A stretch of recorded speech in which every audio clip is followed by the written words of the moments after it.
আমার চারপাশে অনেক মানুষ আছেন যারা এই মাল্টি লেভেল মার্কেটিংয়ের বিভিন্ন প্রক্রিয়ার সঙ্গে নিজেদেরকে সোৎসাহে যুক্ত করবার চেষ্টা করেছেন, যাদেরকে আমি চিনি।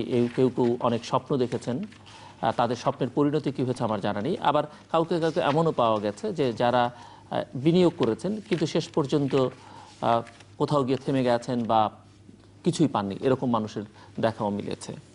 সম্প্রতি অর্থ মন্ত্রণালয় সম্পর্কিত সংসদীয় স্থায়ী কমিটি গভীর উদ্বেগের সঙ্গে বলেছে যে দেশে 17টি মাল্টিলেভেল মার্কেটিং কোম্পানি বিদেশে অর্থ পাচার, অবৈধ ব্যাংকিং সহ নানা ধরনের প্রতারণামূলক কর্মকাণ্ডের সঙ্গে যুক্ত।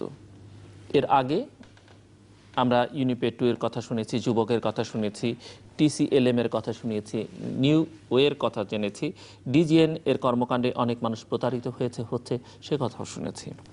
2000 সালে প্রতিষ্ঠার পর থেকে ডেস্টিনি 2000, যেটি এখন বিভিন্ন সংবাদ মাধ্যমের শিরোনাম, বিভিন্ন পত্রপত্রিকা আমরা দেখতে পাই, তারা বিএনপি তত্ত্বাবধায়ক সরকার এবং বর্তমান সরকারের চোখের সামনেই তাদের কার্যক্রম চালিয়ে যাচ্ছেন। নানা ধরনের কর্মকাণ্ডের সঙ্গে নিজেদেরকে যুক্ত করেছেন, নানা সামাজিক ক্রিয়াকর্মে, আমাদের খেলাধুলার সঙ্গেও তারা তাদেরকে সম্পৃক্ত করেছেন এবং বিভিন্ন ধরনের ব্যবসার সঙ্গে যুক্ত। 2004, 5, 2011 সালে বিভিন্ন সময়ে অর্থ মন্ত্রণালয়, বাংলাদেশ ব্যাংক মাল্টিলেভেল মার্কেটিং কোম্পানির কার্যক্রম সম্পর্কে দফায় দফায় চিঠি চালাচালি করেছেন এবং প্রতিষ্ঠার 11 বছরে যে প্রতিষ্ঠানটির কথা আমি বললাম, ডেস্টিনি 2000, তারা সহযোগী প্রতিষ্ঠানের সংখ্যা ইতিমধ্যে দাঁড় করিয়েছেন 37টি। আমার এই তথ্য বিভিন্ন সংবাদ মাধ্যম সূত্রে পাওয়া। মূল তথ্য দেবার লোক বা যিনি দিতে পারেন তিনি আমার এই অনুষ্ঠানে আছেন, একটু পরে তার সঙ্গে আমরা পরিচিত হব। ডেস্টিনি 2000-এর মুনাফা দিয়ে এই প্রতিষ্ঠানগুলো করা হয়েছে বলা হচ্ছে এবং এই প্রতিষ্ঠানের গ্রাহক সংখ্যা 70 লাখ, চলতি বছরে 1 কোটি ছাড়িয়ে যাবে। বিভিন্ন সংবাদপত্রে এবং বিভিন্ন টেলিভিশন চ্যানেলে যে খবরগুলো আমরা দেখেছি বা বিভিন্ন আলোচনা গত কয়েকদিন ধরে আমি নিজে শুনেছি, সেখানে পক্ষে এবং বিপক্ষে 2 ধরনের মতামতই আছে। ডেস্টিনির বিপক্ষে সরকার বা বাংলাদেশ ব্যাংকের কিছু তৎপরতা আমরা দেখতে পেয়েছি যে তারা তাদের বিভিন্ন কার্যক্রম খতিয়ে দেখবার চেষ্টা করছেন। অনেক সাধারণ নাগরিক তাদের বিরুদ্ধে বলেছেন, আবার বহু মানুষকে পাওয়া গেছে যে যারা তাদের পক্ষে বলছেন যে ডেস্টিনির কর্মকাণ্ডের মধ্য দিয়ে তাদের জীবনকে বদলে দিতে পেরেছেন। যাই হোক, এই হচ্ছে আমাদের আজকের আলোচনার বিষয়বস্তু। আর আলোচনা করবার জন্য অতিথি, যে প্রতিষ্ঠান এই মুহূর্তে আলোচনার শীর্ষে, বিতর্কের শীর্ষে, ডেস্টিনি 2000-এর চেয়ারম্যান এবং বৈশাখী টেলিভিশন এর ব্যবস্থাপনা পরিচালক, ডেস্টিনি গ্রুপের চেয়ারম্যান মোহাম্মদ রফিকুল আমিন আমার বায়ে বসা আছেন তিনি। আর আমার ডানে রয়েছেন বাংলাদেশ সরকারের স্থানীয় সরকার পল্লী উন্নয়ন সমবায় মন্ত্রণালয়ের সাবেক সচিব এবং সাবেক রাষ্ট্রদূত হেদায়েতুল ইসলাম চৌধুরী। স্বাগত আপনাদের দুজনকে স্টুডিওতে। মিস্টার রফিকুল আমিন, প্রথম প্রশ্ন যেটি আমি করতে চাই, আমি একটা ভূমিকার মতো দাঁড় করালাম বা যেগুলো নিয়ে কথাবার্তা হচ্ছে, বিপুল সংখ্যক মানুষ আপনার এই সংগঠনের সঙ্গে নানাভাবে যুক্ত। তো আজকে যেসব আলোচনা বিতর্ক উঠছে, আপনি কি মনে করেন যে এই প্রতিষ্ঠানের প্রধান কর্তা ব্যক্তি হিসেবে তারা কি ধরনের ঝুঁকির মধ্যে আছে? কোনো ঝুঁকির মধ্যে নেই, এটা হলো এক কথায়। এখানে ধন্যবাদ আপনার প্রশ্নের জন্য। প্রথমে আমি চ্যানেল আইকে ধন্যবাদ জানাচ্ছি আমাকে এই ধরনের সুযোগ দেওয়ার জন্য। আমি এই সুযোগে আনন্দিত। প্রথম কথা হচ্ছে, এখানে কোনো ঝুঁকির পরিমাণ আমরা রাখিনি। তবে যারা এখানে কাজ করছে এদের মধ্যে কয়েকটা ক্যাটাগরি আছে। একটা ক্যাটাগরি হচ্ছে তারা নিয়মিত ফুল টাইম কাজ করছে, তাদের মধ্যে কোনো ব্যর্থতা নাই, তারা কখনোই কমপ্লেন করছে না। একটা গ্রুপ আছে আংশিক কাজ করছে 4 ঘন্টা হয়তো দিনে, তারাও সফল হচ্ছে। যেই গ্রুপটা এখানে সফল হতে পারছে না, আমি বলবো ব্যর্থ নয়, সফল হতে পারছে না। কারণ আমার কাছে টার্মিনোলজিটা একটু ভিন্ন। ব্যর্থ মানে হচ্ছে যেটার এন্ড রেজাল্ট হয়ে গেছে, আর কোনো স্কোপ নাই। আর সফল হতে পারছে না মানে there is a scope still. কারণ আমাদের এখানে একবার আপনি পণ্য ক্রয় করে যদি পরিবেশক হন, আপনাকে আর দ্বিতীয়বার পরিবেশক হওয়ার জন্য কোনো পারচেস করা লাগে না। আপনি একেবারে কিয়ামত পর্যন্ত পরিবেশক আসেন। তো আমার ধারণা অনেক পরিবেশকের এই তথ্যটা জানা নেই, তাই তারা দীর্ঘ 4-5 বছর আউটে থেকে মনে করেছে তাদের ডিস্ট্রিবিউটরশিপ বাতিল হয়ে গেছে। আসলে হয়নি। তো যারা আসছে না, সফল হচ্ছে না, এর অনেকগুলো কারণ আছে। একটা কারণ হচ্ছে এরা প্রথম দিকের কিছু ডিস্ট্রিবিউটর যখন আমাদের মাত্র 5 থেকে 6টি পণ্য ছিল, সে 5 থেকে 6টি পণ্য ক্রয় করে তারা যখন পরিবেশক হলো, তাদের মধ্যে অনেকেই তার নিজ যোগ্যতার কারণে হোক আর তার পারিপার্শ্বিক অবস্থার কারণে হোক, সে এগুলোকে বিবরণ করতে ব্যর্থ হয়েছে। তখন সে মনে করেছে এটা আমার দ্বারা হবে না, সে বাড়িতে চলে গেছে, অন্য কাজে ইনভলভ হয়েছে। কিন্তু এরপরে যে ডেস্টিনি যে ওদেরকে সফল করার জন্য নতুন প্রযুক্তিগত মার্কেটিং প্ল্যান যে রিভাইজ করেছে, মানে তারা যখন শুরু করেছে তার থেকে চেঞ্জ হয়ে গেছে অলমোস্ট 80 ভাগ। আমি সেই চেঞ্জটাকে বলবো উন্নয়ন। ডেভেলপ করা হয়েছে কি, এদের জন্য অনেক রকমের প্রিভিলেজ, এবং পণ্য ছিল 6টি। সেই 6টি পণ্যের কোনোটিই এখন নাই, বরং নতুন 200 থেকে 300 পণ্য সংযোজন হয়েছে, যেগুলো প্রাত্যহিক মানুষ নিতে পারে এবং খুবই গ্রহণযোগ্য পণ্য বাজারে। এটা এরা জানে না, না জানার কারণে এরা এই পণ্য বিপণন থেকে বঞ্চিত। তাই আমরা কি করেছি, গণমাধ্যমগুলোতে প্রচার করেছি, তোমরা আবার আসো, তোমাদের শুধু আইডি কার্ডটা এক্সপায়ার হয়ে গেছে, বাট তোমরা এখনও ডিস্ট্রিবিউটার আছো, তোমরা আসলে আমরা তোমাদেরকে 2 ধরনের সহযোগিতা করব। একটা হচ্ছে তোমাদেরকে নতুন করে প্রশিক্ষণ দেবো, আর একটা হচ্ছে তোমরা যখন আমাদের সদস্য ছিলা বা পরিবেশক ছিলা, তখন আমাদের কোম্পানি ছিল একটি। এখন আমাদের কোম্পানি অনেক হয়েছে, অনেক প্রিভিলেজ তৈরি হয়েছে। তোমরা চাইলে এখানে আমাদের সিস্টার কোম্পানি মাল্টিপারপাস কোঅপারেটিভ সোসাইটির একটা শেয়ার কিনে সভ্য হয়ে সেখান থেকে কর্জ নিয়ে, ঋণ নিয়ে তুমি একটা কিছু করতে পারো। তাহলে সেখানে আমরা একটা সহজ কিস্তিতে তোমার রিটার্ন অপশন করে দেবো। এতে করে বেশ কিছু লোক আসে না যে তা না। তারপরে আমার ধারণা বহু লোক এখনো মাঠ পর্যায়ে এই খবরটা জানে না, জানতে পেরেছে মাত্র কিছুদিন আগে। হঠাৎ করে সমস্ত মিডিয়াতে যখন লেখালেখি হলো, 10 বছরের পুরনো গ্রাহক পরিবেশক কিন্তু ফোন করে বসে আছে, ও আপনারা এখনো আছেন, আমরা তো মনে করেছি আপনারা চলেই গেছেন, আচ্ছা এখন আমার জন্য কি সুবিধা আছে? বললাম আসেন, ট্রেনিং করেন। এতে একটা উপকার হয়েছে, কিন্তু এই গণমাধ্যমের এই ঠেলাঠেলিতে আমাদের কিন্তু প্রচুর পুরনো ডিস্ট্রিবিউটার জেগে চলে আসছে। তারা বলতেছে আমরা তো মনে করেছি যে একবার পণ্য কিনেছি আর আমাদের কোনো ইয়ে নাই। এই যে আপনি মনে করছেন যে নেতিবাচক এইসব আলোচনায় আপনার ক্ষতি হয়নি, লাভ হয়েছে? আমার লাভ হয়েছে 4 টাইমস।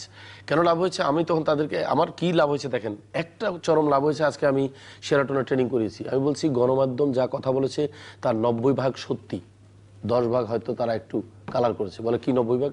আমি বলছি নিশ্চয়ই আপনারা মাঠ পর্যায়ে বেশি কথা বলেছেন, নিশ্চয়ই আপনারা কেউ কারোর সাথে মানি লেনদেনে অনিয়ম করেছেন, নিশ্চয়ই আপনারা যা আমরা করি না তা বাড়তি বলেছেন।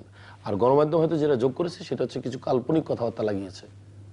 আমি কিন্তু অঙ্কপটে এই কথাটা বলেছি। এখন তাহলে তারা বললো রেজাল্ট কি? রেজাল্ট হচ্ছে এখন থেকে বাড়তি কথা বলা ছেড়ে দিতে হবে। এটা যোগও করেছি, এখন থেকে বলা যাবে না যে আমরা নাক দিয়ে ভাত খাই, আমরা মুখ দিয়ে ভাত খাই। নাক আর মুখ কাছাকাছি হইলেও কিন্তু অনেক পার্থক্য। আপনারা কেউ কেউ এভাবে প্রচার করেছেন। এটা আমি যারা সেলসম্যান, যারা ফুল টাইম আছে, তাদেরকে আমি ওয়ার্নিং এভাবে দিয়েছি, আজকের পর থেকে যদি কাউকে মাঠ পর্যায়ে বিভ্রান্তমূলক তথ্য দিয়ে যদি পণ্য পরিবেশন করা যদি আমরা রেড হ্যান্ডে ধরতে পারি এবং সে যদি দোষী সাব্যস্ত হয়, কোম্পানি ওয়াদা করতেছে আপনার পরিবেশের ক্ষমতা করবে, কি বলে, বাতিল করবে। এটা কিন্তু আমরা আজকে অফিসিয়ালি নোটিশও করেছি। এই গণমাধ্যমে এগুলো দেখার কারণে আমাকে গতকাল রাতে একজন সাংবাদিক খুব ভালো মতো বুঝাতে পারছে, যে বলতেছে দেখেন আপনি যেভাবে বুঝাইছেন এভাবে বুঝাইলে মনে হচ্ছে আমি এখন কিছু কিনি, কিন্তু এইভাবে আমাদেরকে বোঝানো হয় না। আপনি খবর নেন যে বাজারে কতগুলো সিডি আছে, বাজারে কতগুলো বই আছে। আমি বলছি ওই বই তো আমি বের করি নেই। বলে এগুলো দিয়ে কিন্তু মার্কেটিং করা হচ্ছে। তখন আমরা ওই বইগুলোর বিরুদ্ধে মামলা করেছি গতকাল পল্টন থানায়। ওই যে বইগুলো পাবলিশ করে আলামিন প্রকাশনী, একটা আমি চিনিও না, এই প্রকাশনী যে বাইর করছে, এখন ইভেন আমরা পল্টন থানার কাছে দাবি করেছি কারা এই বস্তুগুলো বাইর করলো, কারা এই সিডিগুলো বাইর করলো, আমরা এটা ক্ষতিপূরণ সহ এদের বিচার চাই। আমাদের কিন্তু নলেজের বাইরে এই জিনিসটা হয়ে গেছে। এই যে যেসব পদ্ধতি, এই যে MLM পদ্ধতি বা একসময় যে পিরামিড আকারের যে পঞ্জি সিস্টেম, এর মধ্যে ডিফারেন্স কি? পঞ্জি সিস্টেমের সাথে MLM এর পার্থক্য সামান্য, সুতা পরিমাণ। আপনারা কি পঞ্জি সিস্টেম ফলো করছেন? না, 100 ভাগ নয়। বা আপনি যখন মাল্টি লেভেল মার্কেটিং করছেন, তখন এই জায়গায় অন্যান্য পৃথিবীর অন্য যেসব জায়গাগুলোতে আছে, যেসব পণ্য তারা বিক্রি করেন, সেসব পণ্যের এক ধরনের ব্র্যান্ডিং আছে বা পণ্য কেন্দ্রিক, কিন্তু আপনার প্রতিষ্ঠানটি ডেস্টিনির ব্র্যান্ডিং হচ্ছে, সারা দেশের মানুষ ডেস্টিনিকে চেনে, কিন্তু আপনি কি কি বিক্রি করেন বা এই আপনার সেলসম্যানদের কি বিক্রি করেন, সেটি কিন্তু সেই অর্থে খুব একটা প্রচার পায়নি। না না না, আমার পণ্যগুলোর সবগুলোর 2 রকমের ব্র্যান্ডিং। একটা করেছি আমি D2K ব্র্যান্ডিং, আর একটা ডেস্টিনি ব্র্যান্ডিং, মানে পণ্যের গায়ে ডেস্টিনি আছে, কিন্তু ডেস্টিনি 2000। আপনি তাকিয়ে দেখেন, সনি কোম্পানি সনি ব্র্যান্ডিংয়ে বিক্রি করবে, টয়োটা কোম্পানি টয়োটা ব্র্যান্ডিংয়ে বিক্রি করবে, আমার মনে হয় এটা কোনো অপরাধ না। Coca Cola company Coca Cola নামে বেচবে, এটা কোনো অপরাধ না। কারণ কোকা কোলা কোনোদিন কোম্পানি হবে শুধু কোকা কোলা, আর মনে করেন বিক্রি করবে আদার কোলা, নাম চেঞ্জ করে, এটা তার নিজের ইচ্ছার ব্যাপার। কিন্তু আমাদের ক্ষেত্রে আমরা ব্র্যান্ড ইউজ করি 3টা। একটা হচ্ছে ডেস্টিনি ব্র্যান্ড, একটা D2K ব্র্যান্ড, একটা ডেস্টিনি 2000 ব্র্যান্ড। সবগুলোই সরকার থেকে রেজিস্ট্রি করা, লোগো রেজিস্ট্রি করা, তারপরে ট্রেডমার্ক করা, এবং সবগুলোরই আবার পণ্য যে ব্র্যান্ড আছে প্রায় 70 থেকে 80% পণ্য আপনার বিএসটিআই থেকে অনুমোদন করা। আমরা 20% পণ্য যেটা বিএসটিআই থেকে করতে ব্যর্থ হয়েছি সেটা হচ্ছে তাদের কাছে তাদের ওই জুরিডিকশনের মধ্যে পড়ে না। তখন কিছু আমরা সিঙ্গাপুর থেকে, কিছু আমরা মালয়েশিয়া থেকে সার্টিফাই করে নিয়েছি। আমি আরো বিস্তারিত আপনার কাছ থেকে শুনবো। শুধু একটা প্রশ্ন করে আমি মিস্টার চৌধুরীর কাছে যাচ্ছি যে হঠাৎ করে আপনার প্রতিষ্ঠান নিয়ে এত কথাবার্তা কেন হচ্ছে? মানে সরকার কেন এত সতর্ক হলো, বাংলাদেশ ব্যাংক কেন আপনাদের ব্যাপারে এত সোচ্চার হলো, কিংবা গণমাধ্যম কেন এত হঠাৎ করেই ডেস্টিনির দিকে নজর দিল? 3টা কারণ। একটা হচ্ছে আমাদের সাথে প্রান্তিক পর্যায়ের জনসংযোগের ঘাটতি আছে, গ্যাপ আছে। অর্থাৎ আমাদের প্রান্তিক পর্যায়ের সেলসম্যান প্রকৃতপক্ষে কি কথাটা বলে বিপণন করছে আমার কাছে 100% এই রিপোর্টটা আসে না। এই টেকনোলজি আমি ডেভেলপ করতে পারিনি। এখন মনে করেন এটা ওপেন মার্কেট। আগামীকাল যদি এরশাদ শিকদার আমার এখানে একটা ফুড মেসেঞ্জার কিনে জয়েন করে আর কারো কাছে গিয়ে যদি প্রতারণা করে যদি টাকা নেয়, আমি কিন্তু বোঝার উপায় নেই। যখনই আমি জানতেছি একটা জিনিস করতে পারতেছি, এরশাদ শিকদারের কিন্তু আমি পরিবেশের ক্ষমতা বাতিল করতে পারি। আমি একদম এক্সাম্পলটা এই জন্য দিলাম, বাংলাদেশে ওপেন মার্কেটে যে কোনো লোক ঢুকতেছে। আমরা কিন্তু এমন কোনো সিস্টেম রাখি নাই যে আপনার পরিচয় কি, আমরা শুধু রেখেছি 18-র উপরে বয়স হতে হবে, কিছু লেখাপড়া থাকতে হবে, আক্ষরিক জ্ঞান, আমার শর্তগুলো পড়ার জ্ঞান থাকতে হবে, আর পণ্য কিনতে হবে 500 পয়েন্টের। That's it. সে আমার পরিবেশক, কারণ তার সাথে তো আমার কোনো আমানত সংগ্রহের কোনো কাহিনী নাই। এইভাবে আমি দেখলাম আপনি একটা আর্টিকেল পড়ছেন যে 70 লক্ষ বলছেন, আমি কারেকশন করে দিই, আজ পর্যন্ত আমার পরিবেশক হচ্ছে 43 লক্ষ প্লাস। ওটা ভুল তথ্য। আর এই 43 প্রতিষ্ঠানের গ্রাহক বলা হচ্ছে, সত্যি গ্রাহক, পরিবেশক না। গ্রাহক আমার শুধু গ্রাহক না তো, আমার এখানে সিস্টেম হচ্ছে যিনি গ্রাহক তিনি পরিবেশক। অর্থাৎ গ্রাহক হচ্ছে এমন একজন লোক যার সাথে আর কোনো যোগাযোগ থাকবে না, বাট পরিবেশক হচ্ছে যিনি কিনবেন আবার অন্যকে দিয়ে কেনাবেন, তাহলে তাকে আমি 10% কমিশন দেবো। বুঝতে পারছেন? তো আমার এরকম গ্রাহক বলেন পরিবেশক বলেন আমার হলো 43 লক্ষ প্লাস।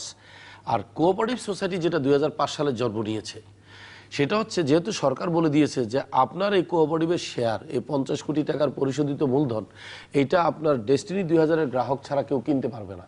তখন ওখান থেকে উদ্বুদ্ধ করে আমরা 6.5 লক্ষর মতো লোক এসে এখানে আবার একই ব্যক্তি এখানে সদস্য হয়েছে। এখানে আবার বলা হয় সদস্য, মেম্বার। তার মানে যে ব্যক্তিটি 6.5 লক্ষ লোক এখানে মেম্বার, তারা আবার কিন্তু ওখানে পরিবেশক। কিন্তু দেখেন খেয়াল করে 43 লক্ষ লোক সবাই কিন্তু এখানে মেম্বার হয়নি। এটা তার চয়েসের ব্যাপার। আচ্ছা, এবার আসেন ওই 43 লক্ষ লোক থেকে আবার প্রায় 11 থেকে 12 লক্ষ লোক এসে আবার ট্রি প্ল্যান্টেশনের ট্রি কিনেছে। তার মানে কি, সে ডাইভার্সিফাই করেছে তার ইয়েটাকে, বিজনেসটাকে। কিন্তু ঘুরে ফিরে কিন্তু এরা কিন্তু ডেস্টিনি 2000-এর পরিবেশক। তার মানে পরিবেশক যারা 43 লক্ষ প্লাস, তারা সম্পূর্ণ লোক কিন্তু ওই দুই কোম্পানিতে যায়নি, তার চয়েস আছে। কিন্তু তাদের মধ্যে প্রায় বললাম ওই যে 11 লক্ষ প্লাস আসছে হলো ট্রি প্ল্যান্টেশনে কন্ট্রিবিউশন করেছে, আর কিছু গিয়েছে আপনার কোঅপারেটিভে। তো যারা কোঅপারেটিভে গিয়েছে তাদেরকে আমরা বলি শেয়ার হোল্ডার কোঅপারেটিভের। এবং এদের মধ্যে এজিএম হয় প্রত্যেক বছর, আপনার কোঅপারেটিভ সোসাইটি এসে আপনার অডিট করে, তারপর আমরা এদেরকে ডিভিডেন্ড দিয়েছি গত 4-5 বছরে। 1 বছর দিয়েছি শুধু 12%, আর ক্রমান্বয়ে হারে 15% করে আমরা ডিভিডেন্ড দিতে পারছি। আর ট্রি প্ল্যান্টেশনে যেটা হয়েছে, আমরা যখন শুরু করি সেইখানে কিন্তু আমরা হাইকোর্ট থেকে একটা অর্ডার নিয়ে নিয়েছি যে আমরা এইভাবে অগ্রিম, অ্যাডভান্স সেল, ফরওয়ার্ড সেল করে একটা বন্ড বা একটা ঋণ কি বলে ওনারশিপ সার্টিফিকেট আন্ডারটেকিং দিয়ে আমরা গাছ লাগিয়ে সেই গাছকে তত্ত্বাবধান করে আমার ওই লোকের কাছে আবার 12 বছর পরে গাছগুলো হয় সে নিয়ে যেতে পারে। এইভাবে লেখা আছে কন্ডিশনে, চাইলে আপনি আপনার গাছ, আপনার অংশের গাছ আপনি নিয়ে যাবেন, অথবা আপনি যদি আমাকে অ্যালাউ করেন সরকার থেকে পারমিশন, আপনার গাছ কেটে আমরা দুইজনে 50-50 শেয়ারে নিয়ে যাব। সেই 50% শেয়ারের অংশ হচ্ছে প্রায় আপনার যেটা ওই সার্টিফিকেটে ডিক্লেয়ার করা হয় 30,000 টাকা, 50,000 টাকা, মানে এভারেজে গাছ প্রতি 2,000 টাকা, 12 বছর বয়স।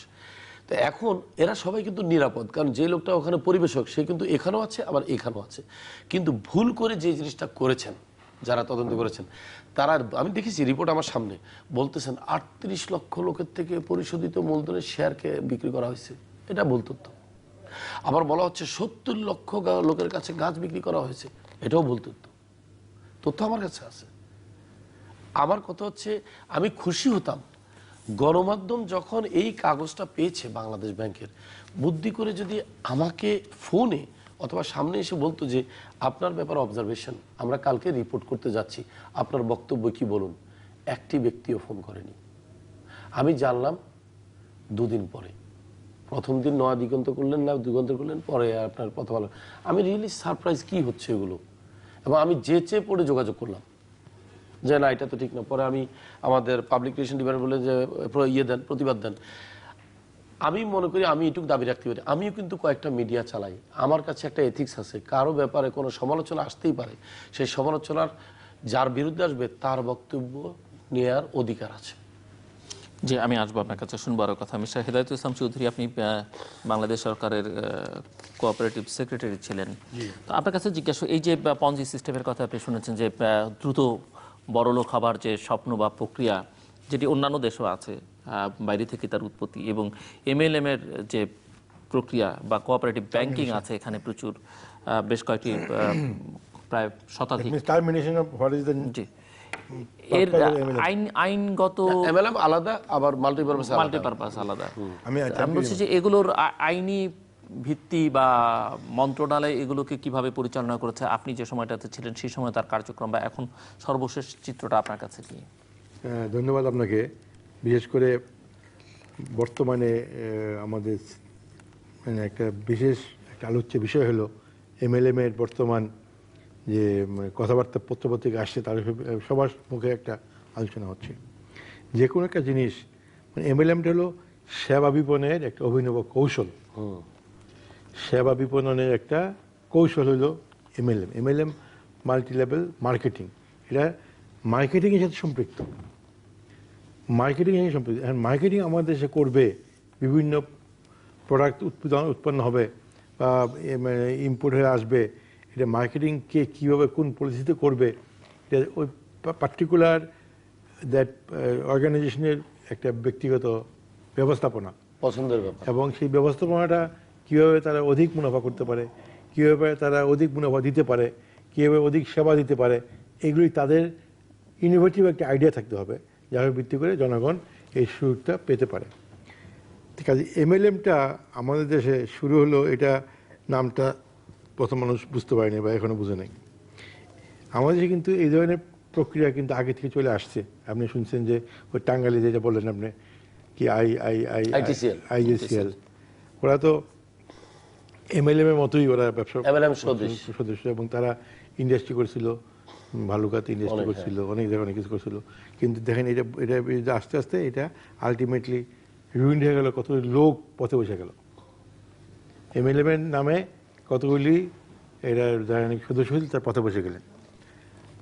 অপরদিকে আরও কিছু কিছু অর্গানাইজেশন এরকম বিভিন্নভাবে কি জিসিএল নাকি একটা এরকম ছিল, একটা জিসিসি নাকি জানি, কাজে এইগুলি দেখে থেকে যখন ডেস্টিনি শুরু হয় 2000 সালে, তখন কিন্তু ডেস্টিনিটা আমি একদিন দেখতে পারি একজন আমার পরিচিত বন্ধু বলছেন যে আমার একটা ফ্লাওয়ার বেস কিনেন, আমাকে বলতেছে ফ্লাওয়ার বেসটা কেনার জন্য আমার কিনলে কী হবে, বললে আমার একটা প্রফিট হবে।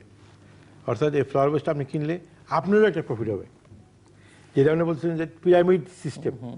এখন এই প্রফিটটা হইতে হইতে যারা নাকি পিরামিডের উপরে গেল তারা কিন্তু সিকিউরড প্রফিট চলে গেল, আর যারা নাকি পিরামিডের নিচে আসলো তাদের ইয়া কিন্তু সিকিউরড নয়।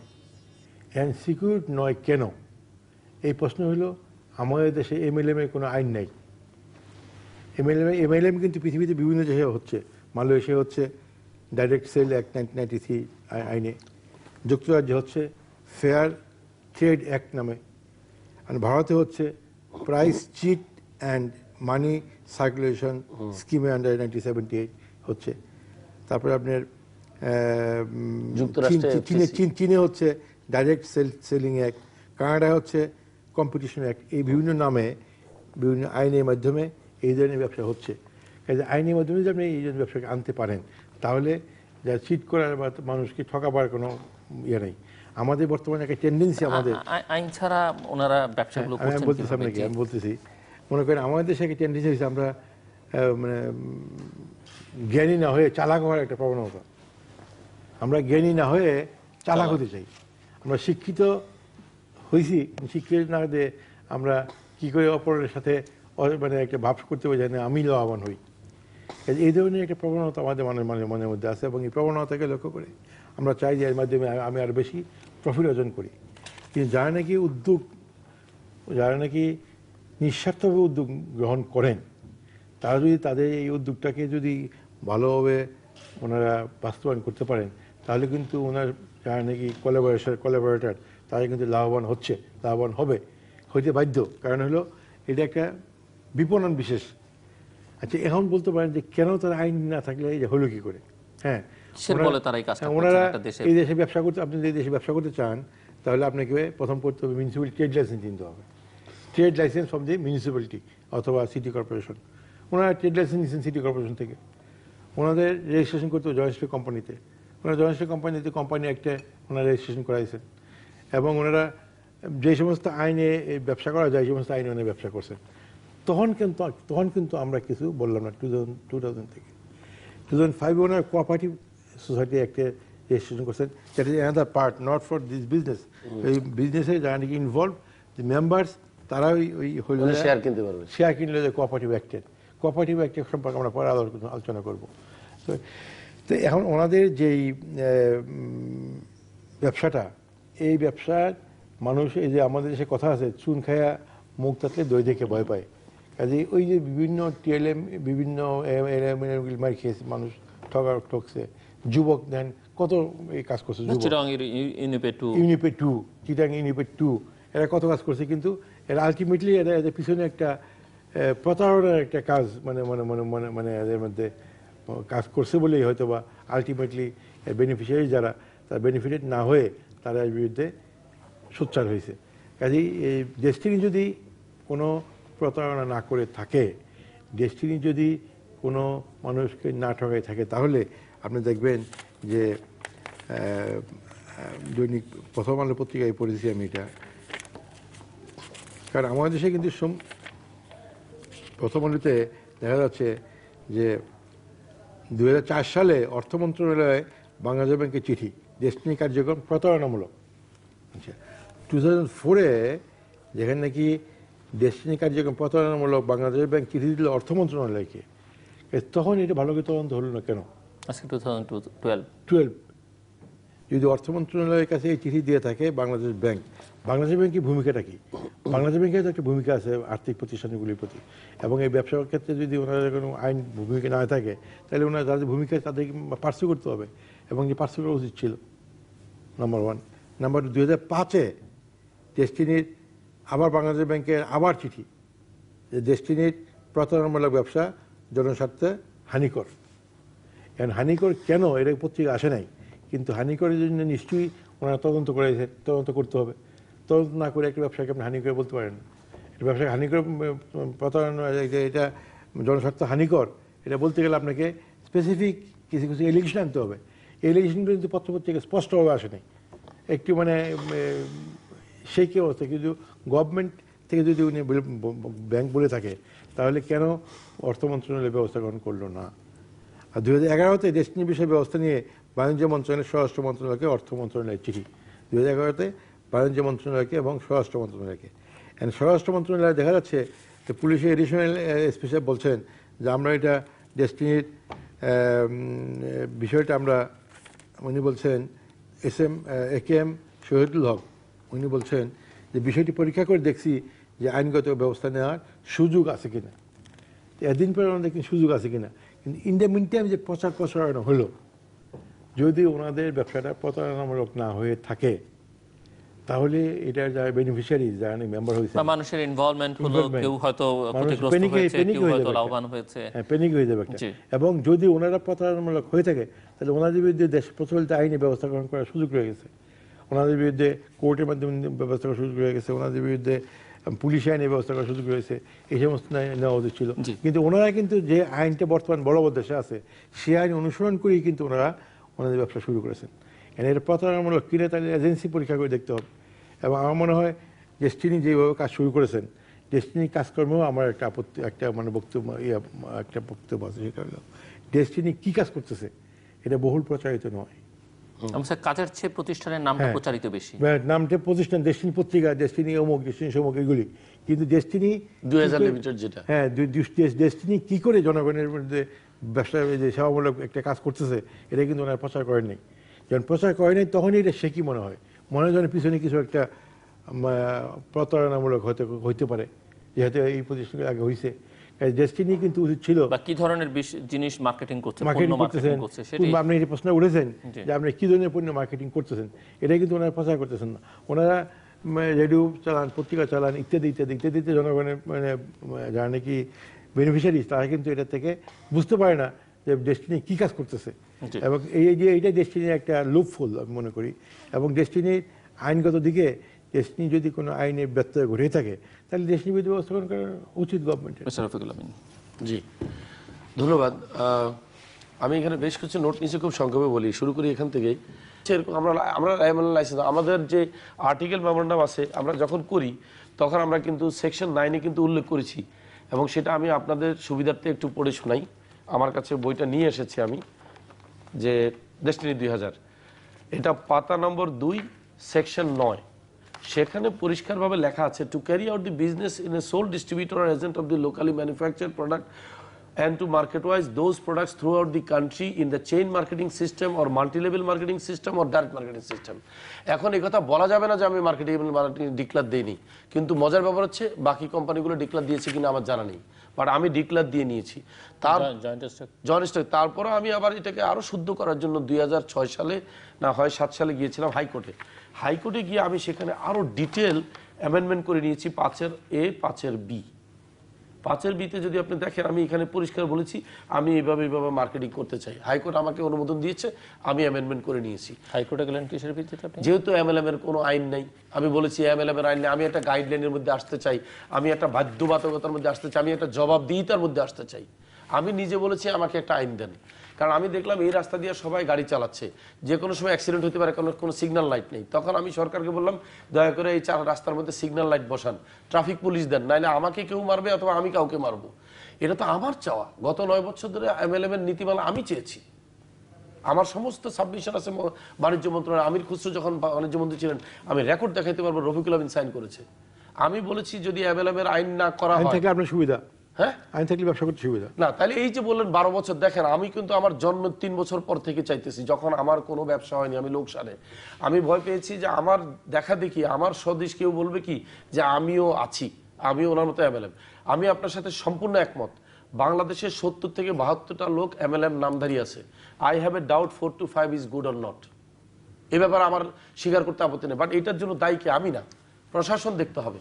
প্রশাসনকে একটা গাইডলাইন দিতে হবে যাতে কেউ দুর্নীতি করতে না পারে। এখনো আরো দুর্নীতি হবে যদি সরকার এখনো সজাগ না হয়, আমি বলে দিলাম। আচ্ছা, আমি এই পয়েন্টে বলি, একটা বলি।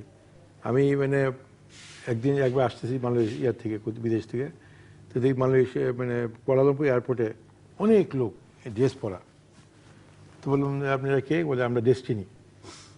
ঘুরতে গেছে ওরা, সেলস ইন্টেন্সিটি আমরা ডেস্টিনি। প্রায় মনে 140 জন, হ্যাঁ 40 জন একটা ব্যাচে যায়, অনেক লোক। তো আপনারা কেন আসছেন? বলছে আমরা ঘুরতে আসছি আর দেখতে আসছি ওদের এদেশে কাজ। তা আমি বললাম কি দেখলেন? ও দেখলাম ব্যবসা করতেছে। আমি কি ব্যবসা করতে গেছি? অর্থাৎ তাদের থেকে আমি প্রশ্ন করলাম, উত্তর পাইলাম they are not clear about their business. তারা তাদের ট্রেনিং করতে নিয়ে আসছে বা দেখাতে নিয়ে আসছেন যারা, তারা কিন্তু ওই লোকগুলি কিন্তু খুব শিক্ষিত লোকও না, মিডিয়াম টাইপ শিক্ষিত লোক বা আর লোয়ার টাইপ শিক্ষিত লোক। তারা কিন্তু নিজেরাকেই ট্রেনিং করলেন, ওটাই কিন্তু ওরা বুঝেনি। কিন্তু ওরা কিন্তু ঘুরে আসছে মালয়েশিয়া থেকে, এবং ওরা একই প্লেনে আমি আসছি। কাজে এই ধরনের ট্রেনিং দেওয়া যাদেরকে করা হয়েছে তারা আলটিমেটলি থাকে না ওনাদের সাথে, বা ফ্রড করছে, বা ফ্রড করার সুযোগ আছে এই জন্য যে সেই একমাত্র ব্যক্তি অথরাইজ বাই দি ডেস্টিনি যে তারা যে কোনো লোককে যায় ব্যবসা অ্যাপ্রোচ করতে পারে। আমি একটু যোগ করি আপনার কথা, আমি শেষ করি। কাজে এই যে একটা স্কোপ আছে ফ্রড করার, হয়তো এইসব লোকের ফ্রড করছে বলে আজকে ডেস্টিনি হয়তো বদনাম হতে পারে। ওই লোভে ফ্রড হবে না, আমি বলছি। নাম্বার 1। নাম্বার 2 হলো যে আইনের প্রশ্ন, যে আইনের প্রশ্ন কথা উনি বলছেন। ওনারা জয়েন্ট স্টক কোম্পানিতে ওনারা রেজিস্ট্রেশন ওনারা করছেন, এই যে মানে কি এটা আর্টিকেল করছেন, ওইখানে আইনটা বলা আছে। জয়েন্ট স্টক কোম্পানি কি ক্ষমতা আছে? জয়েন্ট স্টক কোম্পানির ক্ষমতা নাই কিন্তু ওনাদের বিরুদ্ধে ব্যবস্থা গ্রহণ করার, যদি ওনারা ভায়োলেট করে তারা যাবে কোর্টে। তো কোর্টে আমাদের অর্থ মন্ত্রণালয় জানলো, অর্থ মন্ত্রণালয়কে জানানো হলো যে প্রতারণা করতেছে, তখন অর্থ মন্ত্রণালয় কি ব্যবস্থা করলো। এবং গত আমি আসছিলাম আসলে আমাদের অর্থমন্ত্রী মহোদয় বলছেন যে ডেস্টিনি মাল্টিপারপাস কোঅপারেটিভ সোসাইটি অবৈধ কার্যক্রম সম্পর্কে তিনি কিছু জানেন না। তো কোঅপারেটিভ তো পরে, আগে ডেস্টিনি 2000 কি করলো এটা তো জানতে হবে আগে। অর্থ মন্ত্রণালয়ের যে মন্ত্রী জানতে হবে, অর্থ মন্ত্রণালয় জানতে হবে। আরেকটা বিষয় হলো বিভিন্ন মন্ত্রণালয় কিন্তু ডেস্টিনির বিরুদ্ধে পত্রিকা বলছে যে এরা অভিযোগ করছে, কিন্তু কি অভিযোগগুলি এগুলি তো জানা উচিত। আরেকটা বিষয় হলো বাণিজ্য মন্ত্রণালয় বাংলাদেশ ব্যাংকে কিছু বললে তিনি ব্যবস্থা নেবেন, অর্থ মন্ত্রণালয় বলছেন। তো বাণিজ্য মন্ত্রণালয় এবং বাংলাদেশ ব্যাংক বলবে কেন? অর্থ মন্ত্রণালয়কে জানাইছে লিখিতভাবে। তারপরে আপনার ডেস্টিনির বিরুদ্ধে ব্যবস্থা নেওয়ার জন্য স্বরাষ্ট্র মন্ত্রণালয়কে চিঠি দিয়েছে বাণিজ্য মন্ত্রণালয়। এই যে অবস্থা, এই অবস্থায় এবং এখন দেখছে যে এনবিআরও যাচ্ছে তা ঠিক মতো ট্যাক্স দিচ্ছে কিনা। তো একদিন পরে এগুলো করতে যায় এতগুলো লোক ইনভলভ হয়ে গেল। এই লোকগুলো যদি আজকে ফ্রড হয়, এই লোকগুলো আজকে প্রতারিত হয়। যে সূত্র ধরে আমার একটি প্রশ্ন আছে, আপনার ওই কোশ্চেন থেকে আমি শেষ করতে পারিনি। আপনি বলেছেন 2004 সালে ডেস্টিনি কার্যক্রম তদন্ত করা হলো না কেন? আপনার অবগতির জন্য জানাই 2004 সালের শেষের দিকে এসে স্পেশাল ব্রাঞ্চ তদন্ত করেছে থরলি, তারা টেস্টিমনি নিয়েছে। এবং আমি সংক্ষেপ করি, 2007 সালে তদন্ত হয়েছে, 8 সালে হয়েছে। 2007 এবং 8 সালে পুলিশি তদন্ত, হ্যাঁ আছে, 2007 এবং 8 সালে তত্ত্বাবধায়ক সরকার বা যখন যেটাকে আমরা 111 বলি, অন্তত 5 থেকে 6 বার তদন্ত হয়েছিল। এবং I was the first company call by the Dudok. এটা ছিল 2007 সালের 13ই ফেব্রুয়ারি। আর কোনো কোম্পানিকে তারা আগে ডাকেনি, আমাকে আগে ডাকছে যে আপনি আপনার সমস্ত সাবমিশন দেন, we want to screen you out who you are. তারা স্ক্রিন আউট করার পরে 2008 সালে তাদের সন্দেহ হয়েছে যে আগের টিম হয়তো ঠিকমতো তদন্ত করেনি। নতুন টিম প্রয়োগ করেছেন মঈন আহমেদ সাহেব এবং তখন ফখরুদ্দিন সাহেব। নতুন টিম আবার এনএসআইয়ের মাধ্যমে, তখন লোদি সাহেব ছিলেন, ব্রিগেডিয়ার লোদি সাহেব ছিলেন এনএসআই সেকেন্ড ম্যান, উনিও কিন্তু তদন্ত করেছেন। 2009-10-এ আবার তদন্ত হয়েছে। আপনারা দয়া করে যদি সরকারের নথিগুলো ঘাটেন, আমি দাবি করে বলতে পারি ডেস্টিনিকে স্ক্রিন আউট করা হয়েছে 11 থেকে 12 বার। না, আমার বক্তব্য এটাই যে ডেস্টিনির বিরুদ্ধে তদন্ত হলো 11 থেকে 12 বার। তদন্ত হলো, তদন্ত হওয়ার প্রেক্ষিতে আজকে যে অপরাধ হয়েছে এতে যে ডাইরেক্ট বেনিফিশিয়ারিজ তারা ক্ষতিগ্রস্ত হচ্ছে, তাহলে একজন দায়ী কে হবে? যারা এটার সাথে জড়িত তারা। না, আপনারা দায়ী হবেন। আচ্ছা, আমি আপনার অবগতির জন্য বলতেছি, আমার কাছে কিন্তু রেকর্ড আছে 11 থেকে 12 বার। আপনারা যদি আমাকে সময় দেন, আগামী কয়েকদিনের মধ্যে আমি সব রেকর্ড জোগাড় করে দিব, কে কোন অফিসার কোন অবস্থায় তদন্ত করছে। এমনও হয়েছে জানেন, স্পট থেকে কমিশন উঠাচ্ছে মহিলাকে ধরে, আপনি কি করেন, আপনি কি করেন, ওই একজনকে আপনি কি করেন, সবার টেস্টিমনি নিয়েছে। বিটিভি থেকে তৎকালীন সরকার খালেদা জিয়া আপনার চারপাশ একটা প্রোগ্রাম, সেই প্রোগ্রামে আপনার একটা প্রোগ্রামের থেকে বিটিভি থেকে অনুসন্ধানী রিপোর্ট করা হয়েছিল, গিয়েছিল। তারা কোনো তদন্ত করে কোনো অপরাধ বা কোনো প্রতারণা এস্টাবলিশ করতে পারেনি। আচ্ছা, এখন আমাকে নিয়ে যদি সারাক্ষণ এরকম ভীতি থাকে, আমি কিছু জানি একটা করতেছি। আমার এখনো মনে আছে, আমি যখন 111 একজন কর্নেলের সাথে দেখা করলাম, যিনি দুদকের দায়িত্বে ছিলাম, যে বলেন আমি কি অন্যায় করেছি। উনি বলে ধরতে পারতেছি না, মনে হচ্ছে যেন আপনারা কিছু একটা করতেছেন। আমি বললাম এটা আপনার জ্ঞানের সীমাবদ্ধতা, এটার জন্য আমি দায়ী নই। তারপর আপনি বলেছেন ডেস্টিনি কি ধরনের বিবরণ করছে, কিভাবে বলবে, that is the right one, you just tell me. এটা আমাকে এখন নোট করলেন। আমার মনে হচ্ছে ইয়াস, আমরা কি ধরনের পণ্য বিপণন করি, কি ব্যবসা করি, কিভাবে করেন, এটা গণমাধ্যমে আনতে হবে। কিভাবে করেন আমরা এবার বলি, আমরা যখন কোনো পণ্য, এটাই গণমাধ্যমে আসা উচিত। হ্যাঁ, এটাই করতেছি, আমরা গণমাধ্যমে নিয়ে আসবো। কিভাবে? প্রিন্ট মিডিয়া তো নিয়ে আসবো, এটা কিন্তু আমাদের এই আইডিয়াটা তখন ছিল না যে এটা, কারণ আমরা তো বলেছি আমরা বিজ্ঞাপন খরচ বাঁচাবো, এখন আমাদেরকে একটা খরচ বাড়াইতে হবে। গণমাধ্যমে আনলে আমরা তখন ভাবতাম যে টেলিভিশনে মার্কেটিং প্ল্যান দেখাবো, মানুষ হাসবে, দেখবে বাকি, মানুষের 20 মিনিটের বেশি টেলিভিশন দেখার ধৈর্য নাই। এখন যদি আপনারা বলেন টিবিসির মতো, যেমন টিবিসি হয় কমার্শিয়াল, আমরা চাইলে 15 মিনিটের মার্কেটিং প্ল্যান জনসমক্ষে তুলে ধরতে পারি। আর আপনার এই অবগতির জন্য একটা জিনিস জানাই, আমি আপনার সাথে একমত, যেই স্টাইলে MLM চলে সেখানে নিচের দিকের লোক ক্ষতিগ্রস্ত হয় না, বঞ্চিত হয় 70% লোক। আমি সেই বঞ্চিত হওয়াটাকে রেকটিফাই করেছি। আমি করেছি কি, 2007 সালে আমি একটা থিসিস লিখেছি, যেটার উপর আমি ডক্টরেট করেছি, এবং ক্যালিফোর্নিয়ার ওয়ার্ল্ড ইউনিভার্সিটি অফ ক্যালিফোর্নিয়াতে তারা বলেছে হ্যাঁ তোমার এই থিওরি যে প্রযোজ্য। থিওরিটার নাম ছিল এই, যে MLM can provided financial and personal freedom to the mass people of Bangladesh perspective. তখন তারা আমার কাছে জানতে চাইলো, এটা ছিল 400 পাতার। সেইখানে আমি যেটা চেঞ্জ করেছি, রেকটিফিকেশন করেছি মানুষের সেফটির জন্য, যেটা ওয়ার্ল্ডে বিরল, সেটা হচ্ছে আমি 100% লোককে বেনিফিশিয়ারিতে নিয়ে আসছি, তবে আনুপাতিক হারে কম বেশি। অর্থাৎ যেই 30% উপরে আছে তারা অনেক বেশি ধনী হবে, কোনো সন্দেহ নেই, তারা লাখ লাখ টাকা কামাবে। বাট যে প্রান্তিক লাইন, হ্যাঁ, কিন্তু যারা প্রান্তিক লাইনে থাকবে তারা কাপল অফ থাউজেন্ড পেতে হবে। এটা ছিল আমার দাবি। তাহলে কি হবে, অ্যাটলিস্ট তারা কেউ না কেউ কিছু তো পাচ্ছেই। হ্যাঁ, তাহলে কেউ না কেউ পাচ্ছে, একেবারে জিরো রাখা যাবে না। এটা ছিল আমার থিসিসের মূল উদ্দেশ্য। না, ওখানে আমি করেছি, কিভাবে করেছি, এখন আর পিরামিডের ব্যবস্থা নাই। এখন যেটা আপনি যেটা বললেন যে নিচের দিকে বিক্রি হলে উপরের দিকে পায়, ওই সিস্টেমটাকে কিন্তু ভাগ করে দিয়েছি। সেটা হচ্ছে যিনি নিচের দিকে বিক্রি করবেন তিনিই নেবেন। কেমন স্যার? আমিন। অভিযোগ মানে পত্রিকার এই অভিযোগ যে মানুষের আস্থা অর্জনের লক্ষ্যে আপনার কোম্পানি বিভিন্ন রাজনৈতিক নেতা, উচ্চপদস্থ সামরিক বেসামরিক আমলাদের আপনি ব্যবহার করছেন। এই কথাটা সত্যি নয়। সেটা হচ্ছে আমরা যেমন আমি একজন সেলসম্যান, হ্যাঁ, আমি বিভিন্ন সময় সমাজের ভিআইপি লোকদের কাছে নিজে বিপণন করতেই যেতাম। হ্যাঁ, আমি বলতাম আমাদের এই প্রোডাক্টটা ব্যবহার করে দেখেন।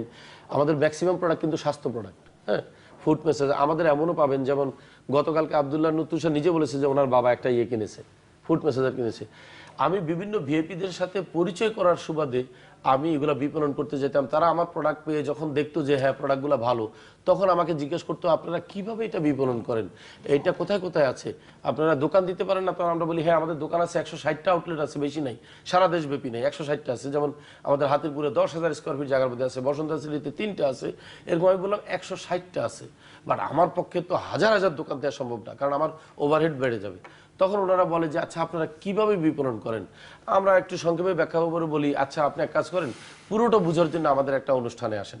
এইভাবে ওনাদেরকে ডাকা হয়। এটা কিন্তু খামাখা ওনাদেরকে অপমান করে বা ওনাদেরকে আমাদের বিরুদ্ধে অফেন্ডেড করার জন্য একটা কৌশল মাত্র। এনারা টাকা দিলে আসবেন কেন? আমি কালকে ওনাকে টাকা দিলে আসবে নাকি? কিন্তু ওনাকে যদি আমি একটা প্রোডাক্ট যদি আসবে যদি ওনারা বেনিফিট দিতে পারে পাবলিক। না, আমি বেনিফিট দিতে পারবো না। আমি পাবলিকের বেনিফিট আপনাকে দেবো কেন? না, পাবলিক বেনিফিট দিতে পারেন তাহলে লোক আসবে। হ্যাঁ, কথা করেন উনি আসবেন। এখন জিনিসটা দাঁড়াচ্ছে কি, ওনারা আসতেছেন একেবারে কার্টিসিয়াস। অনেক সময় দেখা যায় না আমার বলে এরকম আমি একজন ভিআইপি পেয়েছি না, আপনাদের ওখানে গেলে মিডিয়া অনেক উল্টাপাল্টা কথা বলে। তো আমরা বললাম আমরা তাহলে আর কি করবো, ঠিক আছে আসেন না। এখন আমরা কিন্তু ওনাদেরকে ডাকি কেন আপনাকে বুঝতে হবে। আপনি কিন্তু দাবি করেছেন যে কি ধরনের বিপণন করে এটা গণমাধ্যম জানে না। আমরা কিন্তু টেলিভিশন পত্রিকা ছাড়া এটা একটা প্রক্রিয়া কিন্তু যে পাবলিক অ্যাওয়ারনেস, আমরা এই সিস্টেমটা প্রয়োগ করেছি যে ভিআইপিরা আসুক দেখুক, তাইলে সাধারণ মানুষ বুঝবে। আমি কম বুঝতে পারি, ইনি তো আর এমএলএম কম বুঝে না। ইটস ট্রু, আমরা আমাদের বিজনেসটাকে প্রমোট করার জন্য ওনাদেরকে আনতাম, নট ওনাদের নাম বিক্রি করে এস্টাবলিশ করা। এটা উদ্দেশ্য। আরেকটি প্রশ্ন আপনার কাছে আমার, যে এই যে সরকার বা এখনকার যে তৎপরতা আপনাদের বিপক্ষে, এর সঙ্গে আপনাদের কোনো ধরনের রাজনৈতিক সংশ্লিষ্টতা আছে কিনা? আমি যেটি বলতে চাইছি এমন কোন ক্রিয়াকর্মের সঙ্গে আপনার প্রত্যক্ষ বা পরোক্ষভাবে জড়িত কিনা যেটি সরকারকে বিরক্ত করে? একদম নাই। আমরা থাকলে তাহলে এই কষ্টের মধ্যে থাকতাম না। আমরা না ঘরকা না ঘাটকা। দেখেন আমরা বিএনপির আমলে ব্যবসা শুরু করেছি, তখনও বিএনপি আমাদের কোনো স্পেশাল বেনিফিট দেননি। তত্ত্বাবধায়ক সরকার আমলে ছিলাম, তারা আমাদের দিকে চোখ তুলেও তাকাননি। আওয়ামী লীগ সরকার এসে আমরা অনেক ইয়ে করেছি, রিকোয়েস্ট করেছি আমাদের নীতিমালা দেন, আমাদেরকে এই করে। ওনারা ওনাদের রাজনৈতিক প্রোপাগান্ডা নিয়ে ব্যস্ত আছেন। আমাদের সেই সুযোগ নাই, আসলে দরকার পড়ে না। একটা বাণিজ্যিক প্রতিষ্ঠানকে কিন্তু রাজনৈতিক প্রতিষ্ঠানের সাথে সম্পর্কিত এটা আর অস্তিত্ব থাকে না। সেটা হচ্ছে যে আপনি যেহেতু এখন ডেস্টিনি অত্যন্ত শক্তিশালী, অর্থনৈতিকভাবে শক্তিশালী, না এটা একদম শক্তিশালী বলে আপনারা কাউকে কোনো আর্থিক সহায়তা দেন কিনা কোনো রাজনৈতিক শক্তিকে? আমরা যেটি সরকার বা সরকার পছন্দ করে না। আমি বুঝেছি আপনি যেটা বলছেন। আমাদের টোটাল টার্নওভারের 5 to 10% মানি সিএসআর করা হয়, কর্পোরেট সোশ্যাল রেসপন্সিবিলিটি যেটাকে বলে, যেটাতে কিছুদিন আগে আমাদের চাইতে বেশি দেখিয়েছে ডাচ বাংলা ব্যাংক। তারা 100 কোটি টাকা বরাদ্দ করেছে শুধু এডুকেশন খাতে বৃত্তি। আর আমরা টোটাল টার্নওভারের 5 থেকে 10% করি। কিভাবে করি? আমাদের দুইটা সংগঠন আছে, একটা হচ্ছে শরিয়া বোর্ড, একটা হচ্ছে ফাউন্ডেশন। কারণ আমরা যেহেতু আমাদের সব সম্প্রদায়ের লোক আছে, শরিয়া বোর্ডকে আমরা দিয়ে থাকি টোটাল টার্নওভারের 2.5% জাকাত হিসাবে, আর আমরা ফাউন্ডেশনকে দিয়ে থাকি মনে করেন একই পরিমাণ 2.5%। এছাড়া আমরা পরিচালকরা এখানে ডোনেশন করি ফাউন্ডেশনে, ওইখান থেকে আমরা দিই। আমাদের কিন্তু একটা ফাউন্ডেশন আছে, ডেস্টিনি ফাউন্ডেশন, যেখান থেকে আমরা কি কি করেছি এবার বলি। আপনি তো ইশারায় বলতেছেন, আমি ভেঙেই বলি। মুক্তিযোদ্ধা জাদুঘরে আমরা 3.5 কোটি টাকা ডোনেশন করেছি। সিডরে আমরা 2টা সাইক্লোন সেন্টার 3 কোটি টাকা দিয়ে করে দিয়েছি। তারপরে আপনার যে সেক্টর কমান্ডার ফোরামে আমরা একটা 3 লাখ না 5 লাখ টাকার একটা ডোনেশন করেছি তাদের একটা অনুষ্ঠানে। তারপর আমরা কি করেছি, এরপরে আছে এফডিসিতে যারা যে চলচ্চিত্র শিল্পীদের যে একটা অনুষ্ঠান হয় সেখানে আমরা কন্ট্রিবিউশন করেছি। বিজয় দিবসের যে আমাদের প্যারেড হয়ে গেল সেখানে আমরা কন্ট্রিবিউশন করেছি। র্যাবদের একটা অনুষ্ঠান হয়ে গেছে সেখানে আমরা একটা কন্ট্রিবিউশন করেছি। সব কিন্তু আমাদের এই 5 to 10% সিএসআর এর ফান্ডের থেকে, not exceeding that, because we cannot do that. একটা মজার ব্যাপার শুনেন, কয়েকদিন আগে একজন লোক আসছে একটা ইয়ের জন্য, ডোনেশনের জন্য। আমরা বলেছি আমাদের বাজেট এক্সিড করে গেছে। সেটা শুনবেন কে? ফুটবলার, একজন ফুটবলার। কারণ আমরা ফুটবলে কিছুদিন আগে 10 লক্ষ টাকা দিয়েছি সালাউদ্দিন সাহেব। আরেকজন ফুটবলার আসলেন যে নারায়ণগঞ্জে একটা ফুটবল টুর্নামেন্ট হবে। আমরা তখন বললাম সরি, আমাদের ফান্ড ক্লোজ, আপনাকে ওয়েট করতে হবে। আপনারা যে বিপিএল স্পন্সর করলেন সেটা আমাদের এখান থেকে করছি, ফাউন্ডেশন, হ্যাঁ ফাউন্ডেশন, সেটা কি corporate social yes responsibility? CSR থেকে। সিএসআর এর আওতায় হলে সেটি আপনার তো প্রচারণাও হয়েছে প্রচুর। আমি অবশ্যই সেই প্রচারণার, আপনি একটা জিনিস মনে রাখতে হবে, মানে একটি হচ্ছে আপনার বিজ্ঞাপন, একেবারে বিজ্ঞাপনের ফান্ড, আপনি যখন সদকা দিবেন, প্রচার এবং প্রসার। আমার কথাটা একটু আমি শেষ করি, আপনি যখন সদকা দিবেন সওয়াব পাওয়ার আশা করাটা বোকামি হবে না। You must expect something. আমরা বলেছি আমরা ক্রিকেটকে কেন করেছি, এটার পিছনে একটা উদ্দেশ্য ছিল। ক্রিকেট হচ্ছে আমাদের ন্যাশনাল প্রাইড। আমরা কনফিডেন্ট ছিলাম যে এইবার একটা সিগনিফিক্যান্ট রেজাল্ট হবে, সেটা হয়েছে। আমাদের বিপিএল এর স্পন্সরের পরে দেখেন বাংলাদেশ যে খেলাটা খেলেছে, যেখানে শ্রীলঙ্কাকে হারিয়ে ইন্ডিয়াকে হারিয়ে ফাইনালে খেলেছে, আমি মনে করি তার ইন্সপায়ারেশন শুরু হয়েছে কিন্তু অনেক আগে। We inspired them. তারপর আমরা ন্যাশনাল ফুটবল লিগে দিয়েছি এবং জেলা পর্যায়ে ফুটবল দিয়েছি। আমাদের বাজেট যখন এক্সিড করলো, আমরা কয়েকদিন আগে বললাম যে জুন পর্যন্ত ওয়েট করতে হবে। আমাদের বাজেট সিস্টেম আছে, উই ডু বাজেট, আমরা বাজেটের বাইরে কাজ করি না। যে আসবো আবার আপনার কাছে, মিস্টার হিদায়াতুল ইসলাম চৌধুরী, বাংলাদেশ ব্যাংক সম্প্রতি জনস্বার্থে যথাযথ প্রতিষ্ঠানের অনুমোদনবিহীন এসব প্রতিষ্ঠানের সঙ্গে আর্থিক লেনদেন না করবার জন্য পরামর্শ দিয়েছেন। আপনি নিজেও কোঅপারেটিভ অ্যাক্ট নিয়ে কথা বলতে চাইছিলেন। আচ্ছা, আমি বললাম নাকি বাংলাদেশ ব্যাংক তো তার ফাইন্যান্সিয়াল রেসপন্সিবিলিটি আছে, দেশের সার্বিক আর্থিক অবস্থা, macro economy, micro economy on both sides. তো এখানে একটা প্রশ্ন হলো, সেটা হলো বাংলাদেশ ব্যাংক একটা সার্কুলার আছে যে কোনো কোঅপারেটিভ প্রতিষ্ঠান ব্যাংক টার্মটা ইউজ করতে পারবে না এক্সেপ্ট কোঅপারেটিভ ব্যাংক। এই যে বাংলাদেশ জাতীয় সমবায় ব্যাংক ছাড়া আর কোনো সোসাইটি কোনো ব্যাংক কথা ইউজ করতে আমরা ব্যবহার করি না, আপনি করেন না। অথচ বাংলাদেশ ব্যাংক আপনি যে দেখবেন একটা মাঝে মাঝে দেখবেন ঢাকা মার্কেন্টাইল কোঅপারেটিভ ব্যাংক আছে, জি, একজন চালান।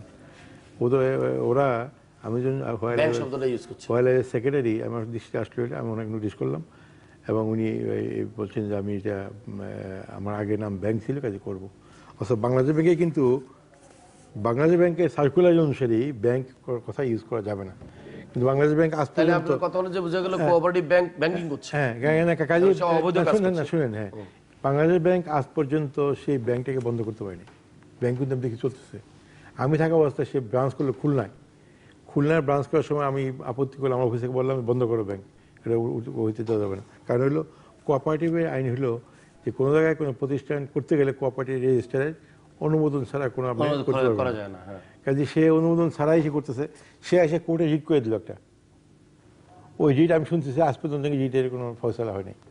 আমিও জানতাম না যে মার্কেন্টাইল কোঅপারেটিভ যে ব্যাংক ইউজ করছে অবৈধভাবে, আমার জানা ছিল। হ্যাঁ, অবৈধ ইউজ করতেছে। বাংলাদেশ ব্যাংক যে সার্কুলার দিছে, আমি ভেবেছি ব্যাংক লাইসেন্স আছে। এটা we fully appreciate circular of the Bangladesh bank. কিন্তু আপনার তো সমবায় অধিদপ্তরে নিবন্ধিত, আমরা ব্যাংক ইউজ করি। আমি পয়েন্টে আসতেছি, ওনাদের তো বাংলাদেশ ব্যাংকের অনুমোদনের প্রয়োজন আছে। না না না, কাজে বাংলাদেশ ব্যাংকের এই সার্কুলারটা ভালোভাবে বাস্তবায়ন করুক, বাংলাদেশ ব্যাংক স্ট্রং হোক এবং ফাইন্যান্সিয়াল সাইডটা বাংলাদেশ ব্যাংক ভালো করে দেখুক, তাইলে দেশে আরও অনেক কিছু উপকার হবে।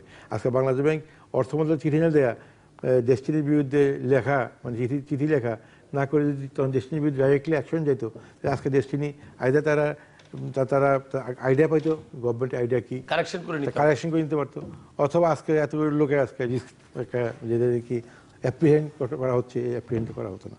এই নিয়ে কোঅপারেটিভ হইলো আর একটা জিনিস। কোঅপারেটিভটা গেলে আমি জানি না উনি কোঅপারেটিভে কেন আসছেন, এটা উনি বলবেন না তো ওনার কথা পরে বলবেন আপনি কোঅপারেটিভ কেন আসছেন। কোঅপারেটিভ হইল আমাদের সংবিধানে, পবিত্র সংবিধানের 13 অনুচ্ছেদে বলা আছে যে আমাদের সম্পদের মালিকানা 3টি মালিকানা সম্পদের। একটা হলো মানে বলা হয়েছে উৎপাদন যন্ত্র, উৎপাদন ব্যবস্থা ও বন্টন প্রণালী সমূহের মালিক বা নিয়ন্ত্রক হইবেন জনগণ, সমস্ত কিছু জনগণ। এবং এ উদ্দেশ্যে মালিকানা ব্যবস্থা নিম্নরূপ হইবে: রাষ্ট্রীয় মালিকানা, স্টেট ওন, আর একটা হলো সমবায় মালিকানা, কোঅপারেটিভ ওনারশিপ, আর একটা হলো ব্যক্তিগত মালিকানা। কাজে কোঅপারেটিভ একটা আইনগতভাবে সাংবিধানিকভাবেই একটা মালিকানার রিপ্রেজেন্ট করে, একটা মালিকানাকে তারা চায় এবং ওইটা মালিকানায় তারা সম্পত্তির অধিকার, যেমন অনুচ্ছেদ 42 আছে সম্পত্তি অধিকার হিসাবে, এইটাও একটা সম্পত্তির অধিকার, ওইটাও একটা মালিকানা cooperative. Polarisation of wealth in a group of people, not in one hand.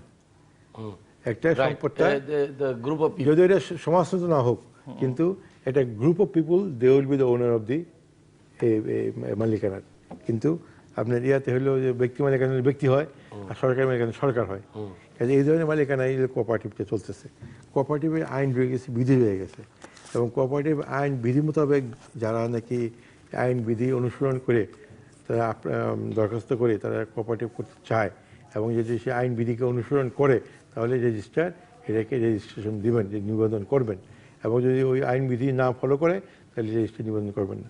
নিবন্ধন করার প্রেক্ষিতে আজকে কথাও দেখবেন গ্রামীণ ব্যাংক বা আরও আছে, তারা বলে না কোঅপারেটিভ করবো না, কোঅপারেটিভ করবো না, কেন কোঅপারেটিভ অনেক আইন ঝামেলা, আইন টাইন একটু ঝামেলা, আমরা ইনফর্মাল গ্রুপ করবো।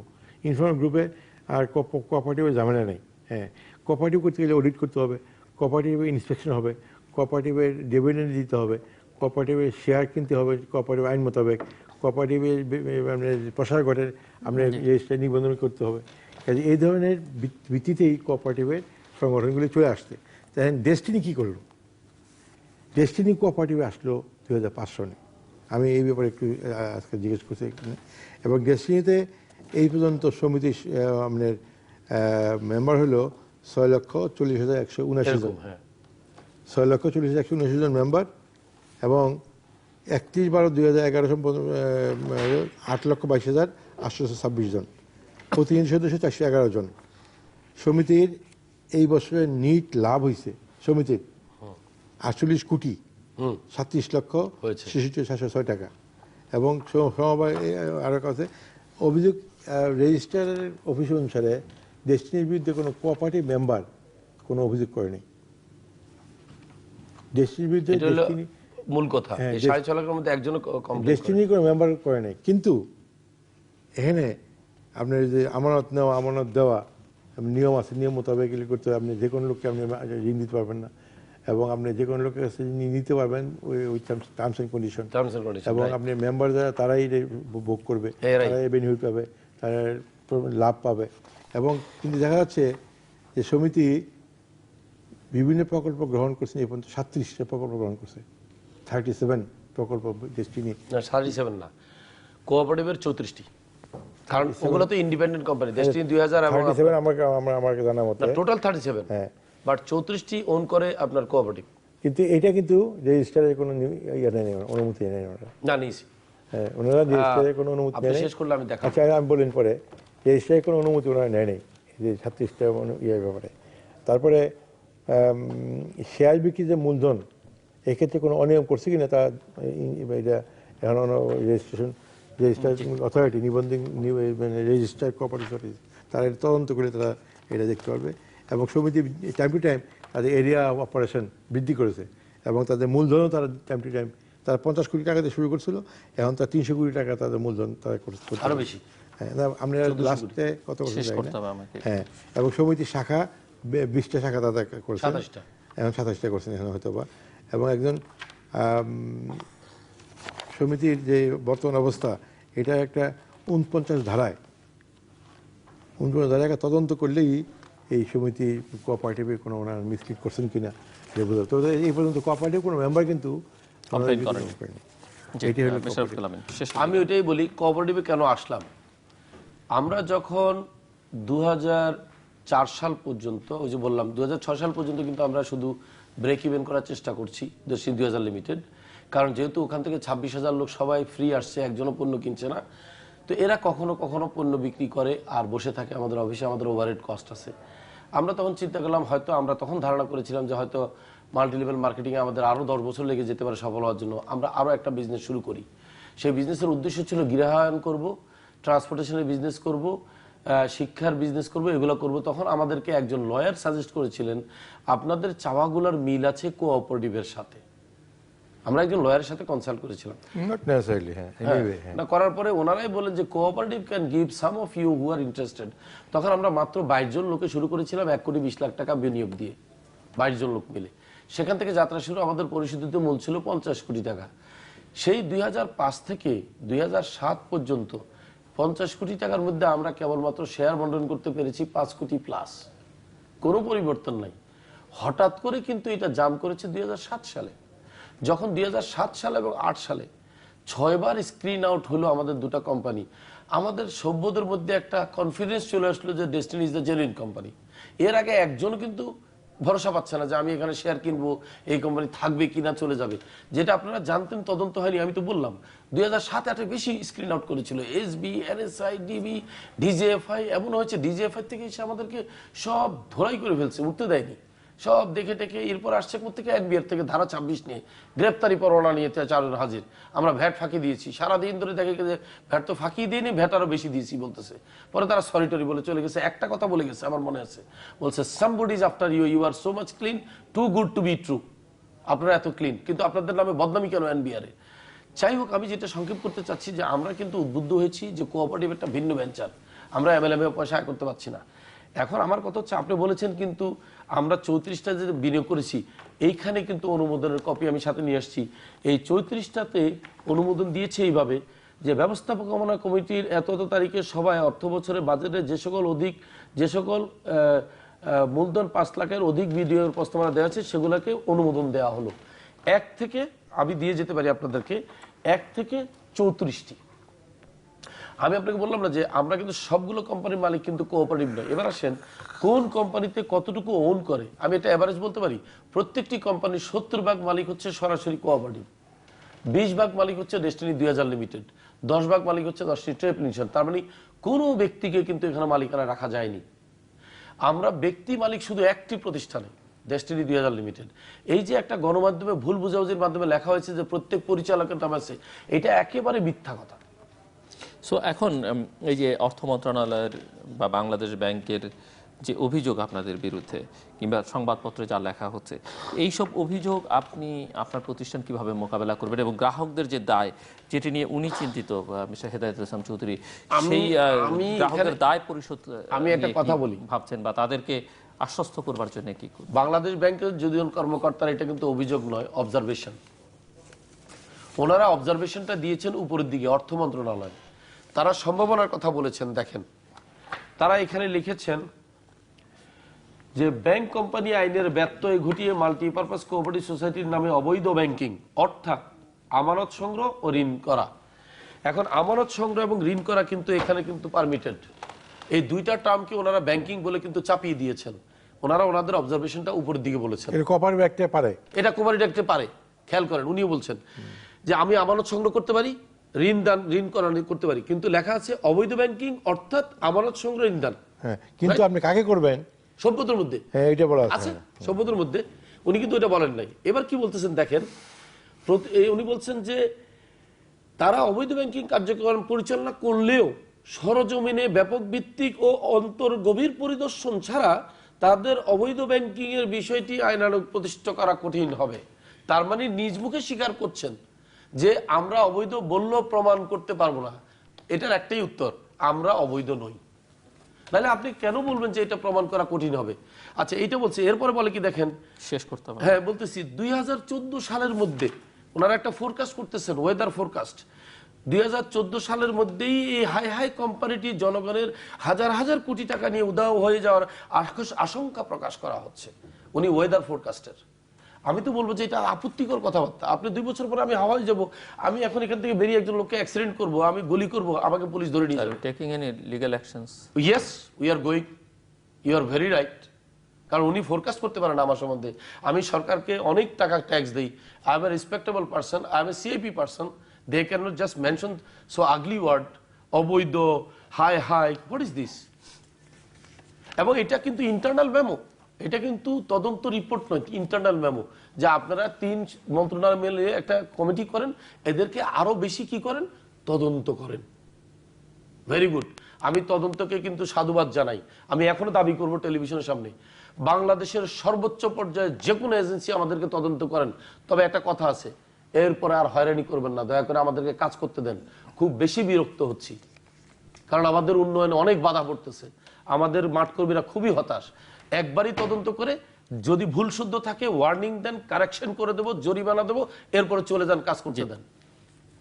তো দর্শক, আমরা লাস্ট টাইমের কথা বলি, শেষ করতে হবে, আমার কাছে না হয়ে গেছে। আমি যেটা বলতে চাই, এখন উনি, আমরা যা ওনার কাছে শুনলাম, উনি he is the founder of this MLM এবং সারা বাংলাদেশ ব্যাপী কোঅপারেটিভ করার পারমিশন আমার কাছে না আছে। না উনি ডেস্টিনির প্রতিষ্ঠাতা, তো ডেস্টিনি বা এই ধরনের অর্গানাইজেশন বাংলাদেশে কাজ করুক, এতে তো কারো আপত্তি নেই।